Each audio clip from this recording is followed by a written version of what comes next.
All right. So from our last class, we were able to look at the different OSI layers and models, and we were able to reach the physical layer where we had to deal with binary conversions to decimals and to hexadecimals and the rest of that.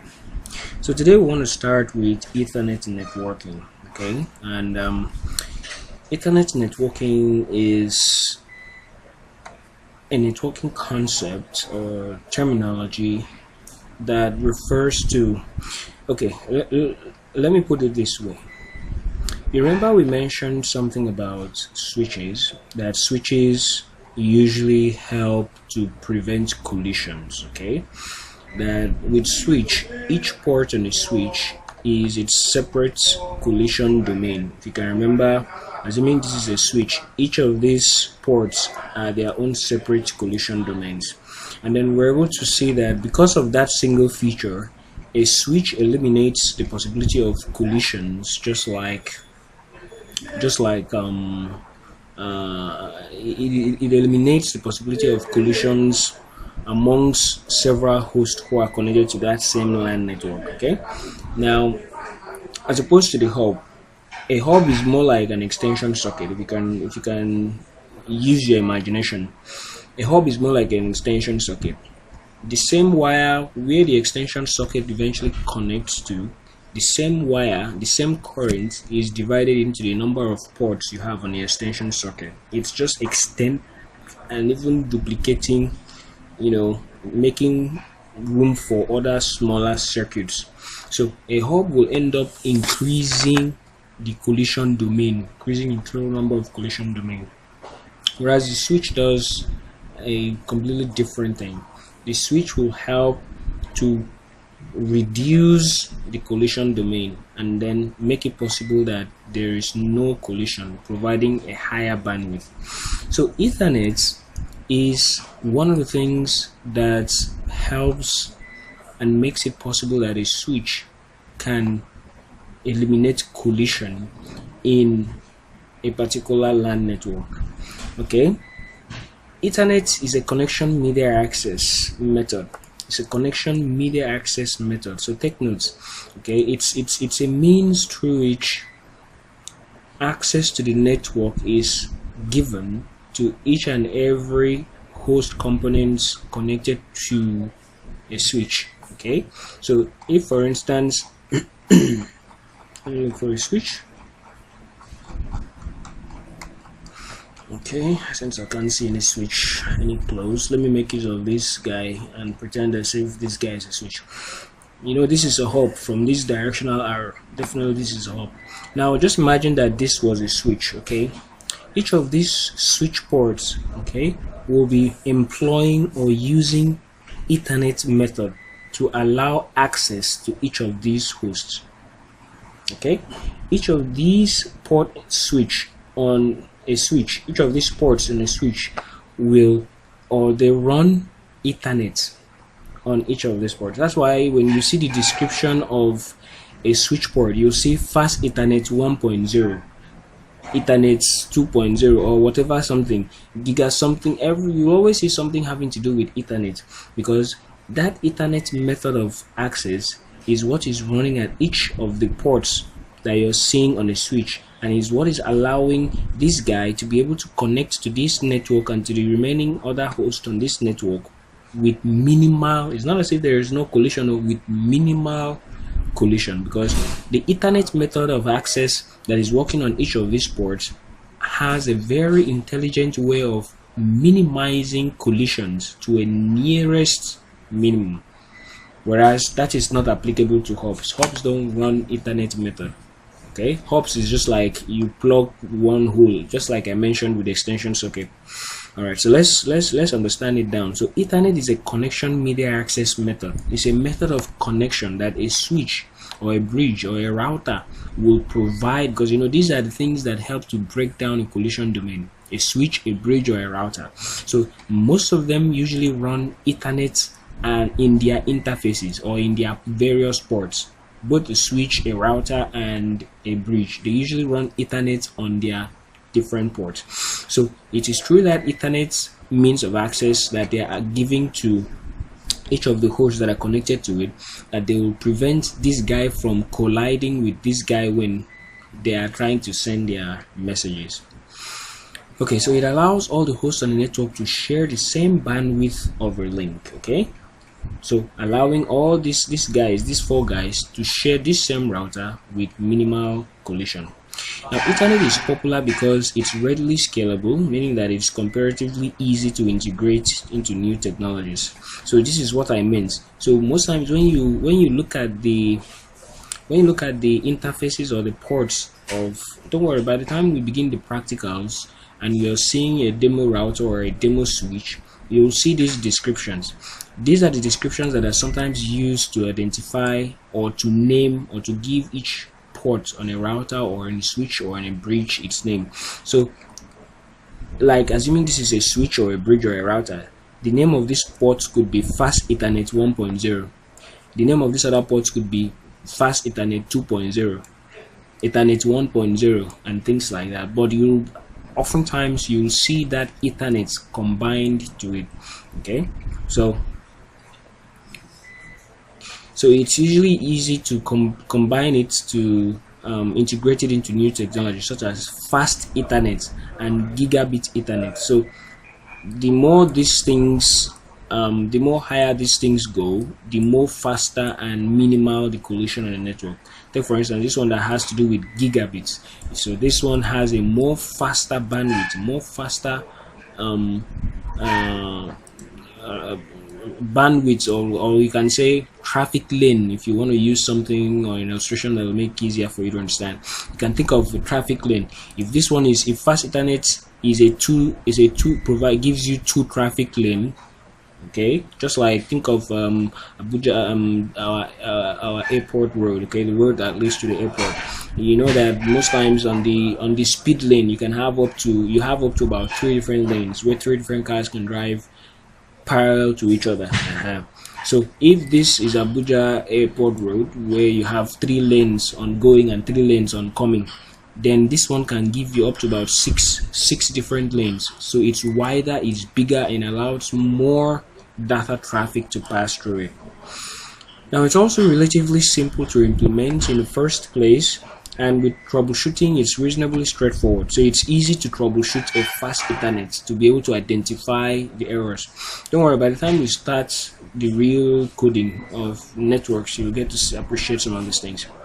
Now Ethernet uses both data link and physical layer specifications. Okay, so in order for this guy to be able to allow this guy to have access to this network with minimal collision, that Ethernet functions both on the layer 2, which is the data link layer, and on the layer 1, which is on the physical layer. Take note that Ethernet method of providing access to hosts, it combines those functionalities in those 2 layers, the data link layer and the physical layer. That's layers 1 and 2, in order to be able to do its work efficiently and maintain Ethernet networks. Okay, so this is the method, the primary method that allows Ethernet to provide collision-free or collision minimal access to all the hosts in the network. Carrier sends multiple access with collision detection, CSMA /CD. Okay, this is a protocol, by the way. This is a protocol. So this is a protocol that helps device to share the bandwidth evenly without having 2 devices transmitting at the same time on the network medium. Because as opposed to looking at this router now, I mean, look, ordinarily this is a hub, as you can see. Now, since the hub does not have any Ethernet working on it that would allow it to be able to prevent collision, this guy can send. So since that does not function on hubs, a hub has no mechanism at each of the ports to ensure that if this guy is transmitting, this guy does not transmit at the same time. So that's why when this one transmit and this one transmit and their signals eventually go and jam each other or collide with each other inside the hub. Remember what we discussed the other time. Everybody now has to, an algorithm is brought up and everybody has to wait. But that is a bit different with switches. With switches, with the Ethernet working on each of those ports, Ethernet provides this protocol, carrier sense multiple access with collision detection, to prevent each of them from sending signals that will collide with each other. Okay, now because that was the main reason for which this guy was created, or this protocol was embedded into a switch, okay, to eliminate that collision problem. So it was created to overcome the problem of collision that occurs when a packet is transmitted simultaneously from nodes. Okay, now and remember that only bridges and routers can effectively prevent a transmission from propagating throughout the entire network. Okay, so now here now goes a long way to now describe how this CSMA/CD protocol actually works. So we're going to look at it step by step, starting from the first instance now. All right, now just to buttress what the point I was trying to help you appreciate, I had to install the networking software we're going to use to be able to show you what I mean. So on that network, this is the networking software, Cisco Packet Tracer. Okay, now on that networking software, I've brought up, this is a switch and this is a hub. Okay, just to help you appreciate what I was trying to say about the hub interfaces and how they allow for how they make provisions for detecting and preventing collision. So if you look at this hub, this is the hub. These are the different interfaces, okay, where you plug your internet cable, okay, your RJ45 internet cable. These are the interfaces. And then let's bring up the interfaces of that of a switch. This is a switch, as you can see. So bringing up the interfaces of a switch and a port, this is what I meant. Okay, now this is the switch. These are the ports, 1 2 3 4 5 6 7 8, as many as it can be. Now these are the names that are given to each of those ports, and you can see there is an Ethernet combined to it, fast Ethernet 018, fast Ethernet 019, and the rest of them. Whereas this one, there is nothing having to do with Ethernet on the ports of the hub. So that was what I was trying to explain to you when I was saying that this guy has no provision to suppress collision, whereas the Ethernet on this guy makes provision for it to the protocol. It gives that protocol that prevents on each of these ports.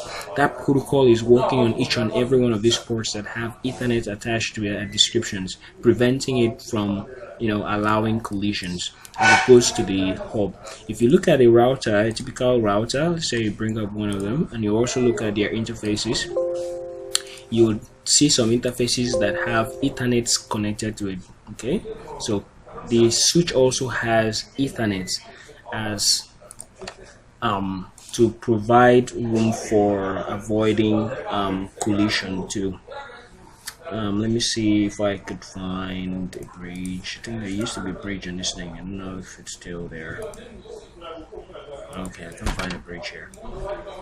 Alright, so that's just by the way, just wanted to let you know. So back to CSMA/DCD. Yeah, so how does this guy that functions on the switch, the router, and on the bridge, how does it prevent collision? Now this is how it works.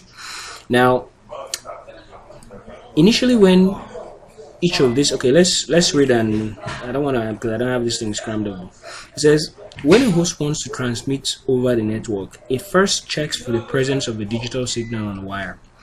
So before any of these guys transmit over this network, this is the cable. All of them are connected to the cables that are connected to the switch.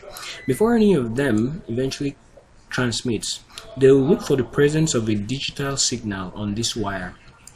And when they see that there is no digital signal on the wire, all of them will have equal opportunity to be able to transmit their messages.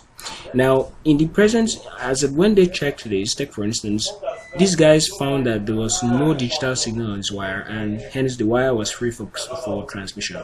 So they all transmitted their signals. Now, If all is clear, no other host is transmitting, the host will then proceed with its transmission, which is what we've just mentioned. But if it doesn't stop there, the transmitting host will constantly monitor the wire to make sure that no other host starts transmitting. So at any point in time, one of these guys, maybe assuming this was free, and this A was the first person to be transmitting. As he's transmitting, he's monitoring this signal to be sure that no other out of these three is trying to also transmit at the same time. Okay, now if the host now detects that another signal on the wire another person is trying to transmit, it will send out an extended jam signal that causes all other nodes on the segment to stop sending data. So as this guy is transmitting, it is monitoring the line to be sure that there is no other signal from another person on this wire. When it detects that this guy is trying to transmit, it will send out a busy signal, something like a busy signal that will prevent others from transmitting. Okay, it sends out an extended signal that causes all other nodes on the segment to stop sending data. So as it detects that this guy is trying to send out a signal, it sends out a node that will prevent this guy, and this guy from trying to send their own signal, something like a busy signal that will prevent others from going ahead. Now the nodes respond to the jam signal by waiting a while before attempting to transmit again. So it means at the point where this guy or any of them is trying to send out a signal, excuse me, so this guy is always sending when it notices that another person is trying to send a signal, it sends a jamming signal that will prevent all these other nodes from sending signals simultaneously at the same time that it is sending. And then what that signal does is it now invokes a backup algorithm, okay, that will determine when the colliding stations will be able to retransmit.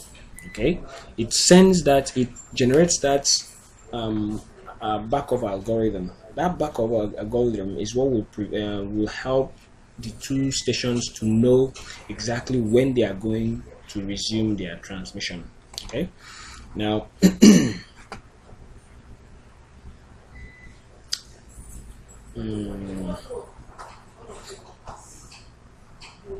so if after all those checks that it is doing, eventually there is still a collision, okay, because that's what it's saying.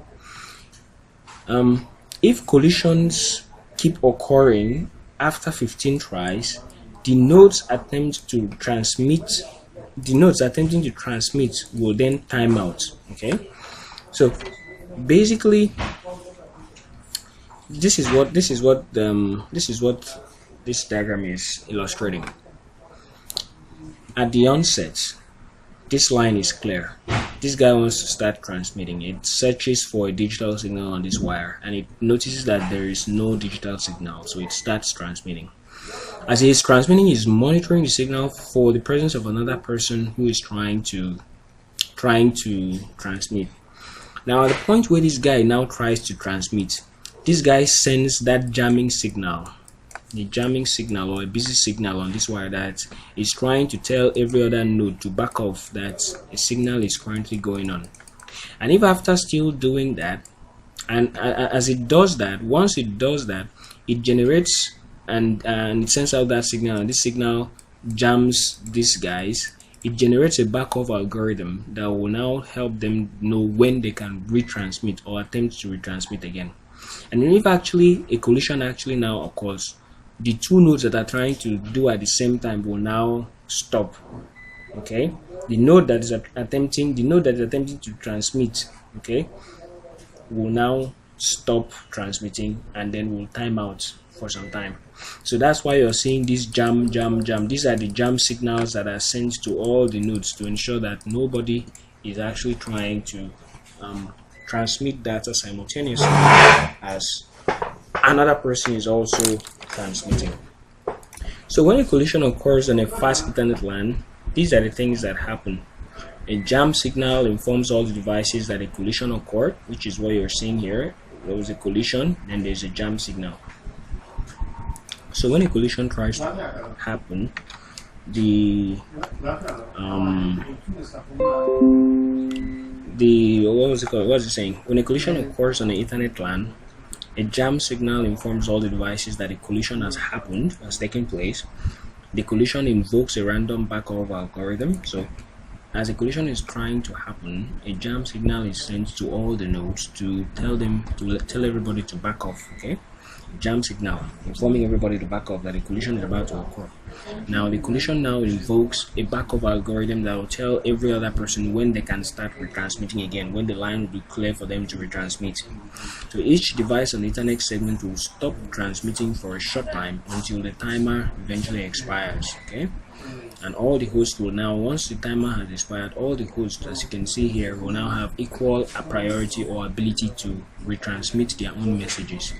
So that is just the procedure that Ethernet provides under CSMA CD protocol to ensure that collisions are reduced drastically.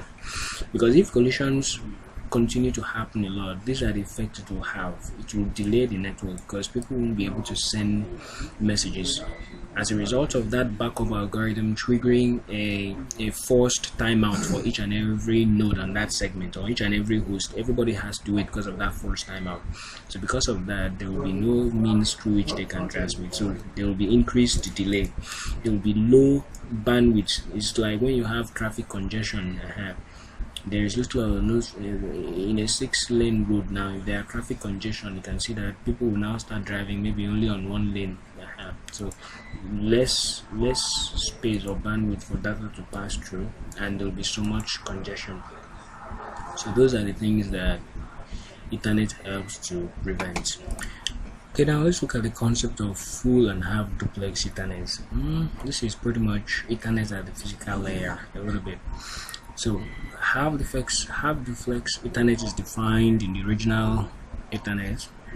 All these are story. Let me see. So it also uses both of them, both half duplex and full duplex. The Ethernet. These are two types of Ethernet connections. Okay, Ethernet connections at the ports. It can be a full duplex Ethernet connection or a half duplex Ethernet connection. Both of them still uses the CMS or whatever protocol to prevent collision and permit retransmitting if a collision actually occurs.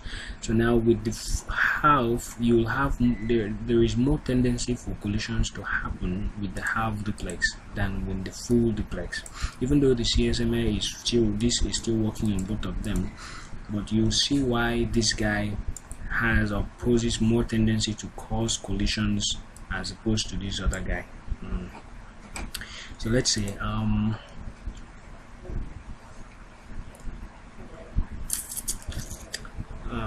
okay,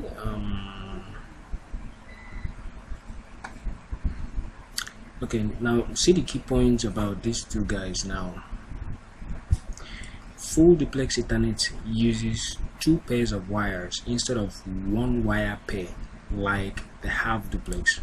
So this is the difference between both of them.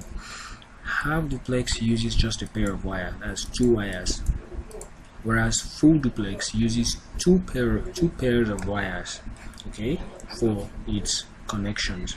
And full duplex uses a point-to-point connection between the transmitter of the transmitting device and the receiver of the receiving device, a point-to-point connection. So this means that with full duplex data transfer, you get a faster data transfer compared to a half duplex. Okay, and because the transmitted data is sent, so with full duplex data transfer, you get a data transfer that is faster compared with half duplex. So because it's more like this, on a road lane, when you have the normal road lane that we usually have in our streets, you have a single road, and on that single third road, it's divided somehow into 2 in the middle. One lane is for traffic, those who are going, then the other lane is for those who are coming. There is no divider on the road, just one single third road then you have one side for people who are going, one side for people who are coming.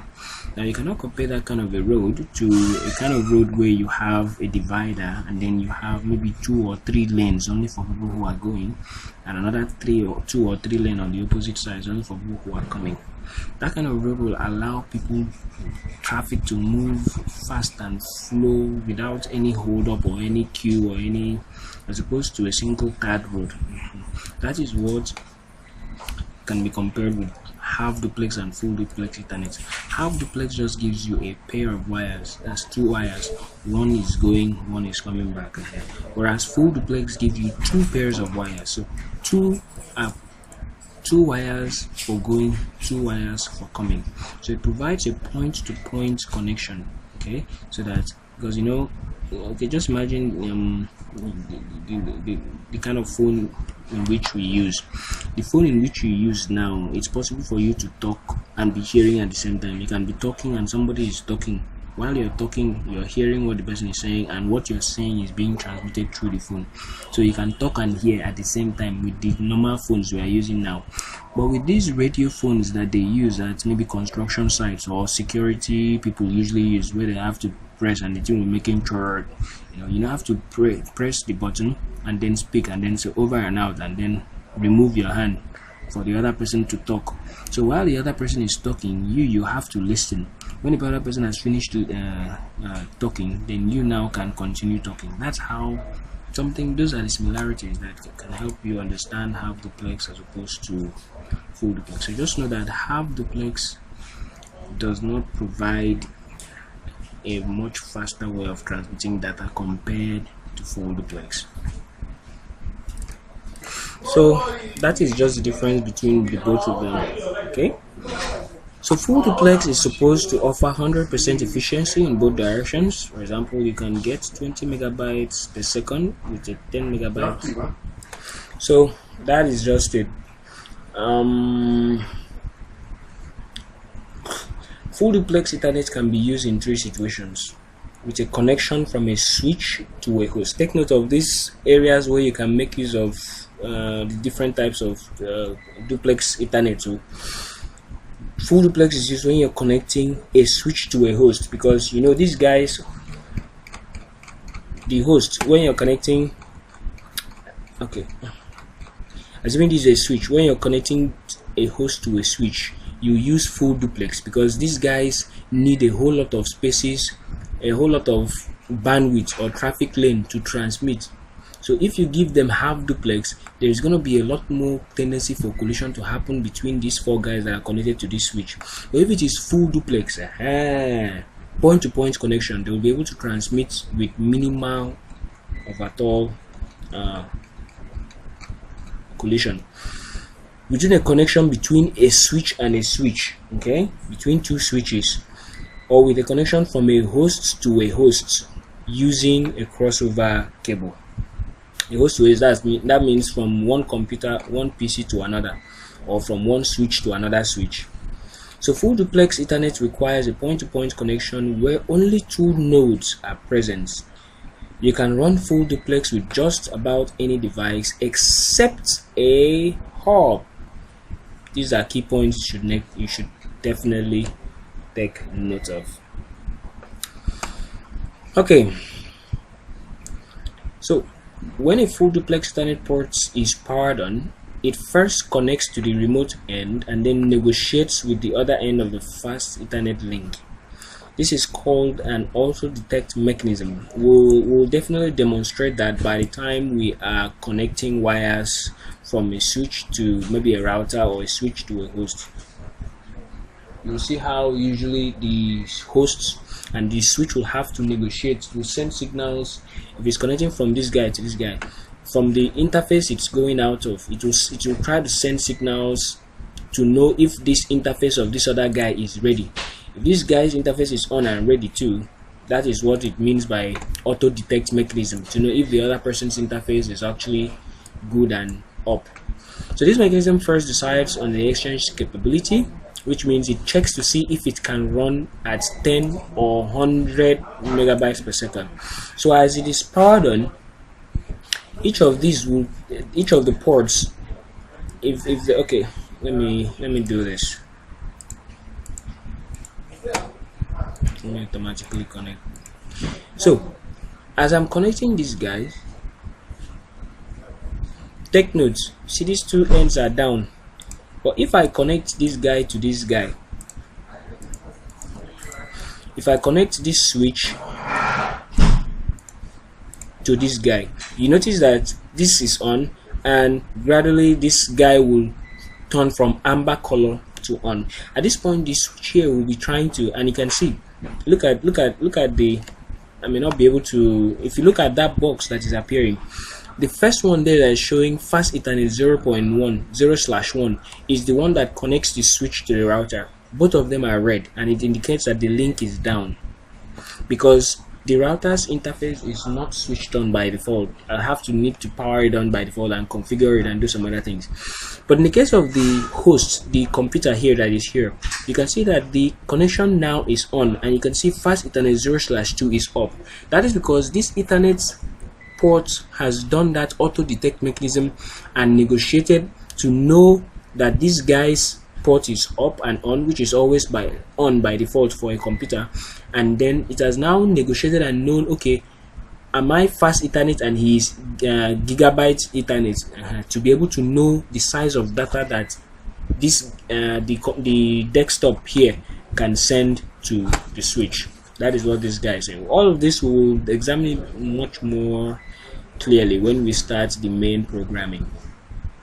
So it checks to see if the line is one that can run full duplex or it can run half duplex.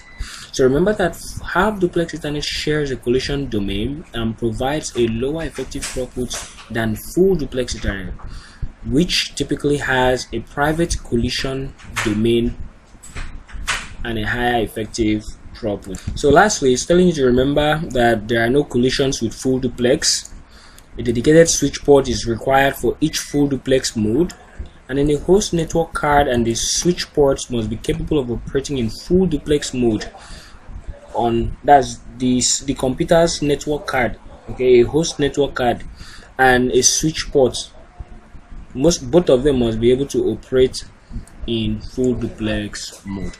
So let me stop here for today. More videos soon to come, continuing from Ethernet at the data link layer.